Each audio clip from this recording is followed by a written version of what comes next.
Hey hello WhatsApp guys, তো কেমন আছো সবাই? আশা করি সকল সদস্যরা ভালো আছো। তো এখন আসছি আমরা মাঝেরহাট মেলায়। হ্যাঁ, মেলাটি হয় 3 দিনের জন্য। এখন মেলার ফার্স্ট দিন আজকে। প্রচুর পরিমাণে লোক হয়েছে।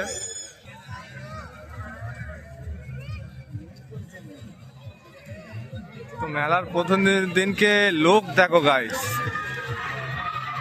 প্রচুর পরিমাণে ভিড়, প্রচুর পরিমাণে ভিড় হয়েছে।